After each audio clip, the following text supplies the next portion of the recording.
Сегодня я хочу вам предложить необычный суп. Это весенний суп. Весной всегда не хватает витаминов. И вот я из-под нужного материала, из-под нужных трав решила вам сварить суп. Ингредиенты. У меня есть замороженные опята, замороженные кабачки.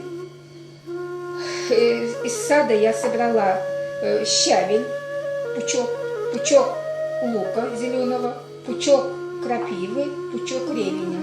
Все это я нашинковала, вот эта масса нашинкованная. Предварительно уже отварила я опята, кабачки. И теперь в эту нашинкованную массу я складываю в суп. Складываю в суп. Зелень долго варить нельзя, буквально нужно только доводить до кипения. Беру яйцо, разбавляю,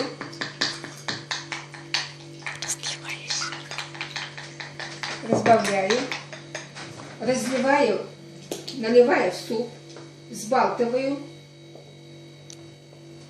До этого предварительно в горячую воду я положила сливочное масло. Кто не переносит сливочное масло, может налить оливковое масло. Ставлю на 1-2 минуты на огонь, и супик готовый. Приятного аппетита!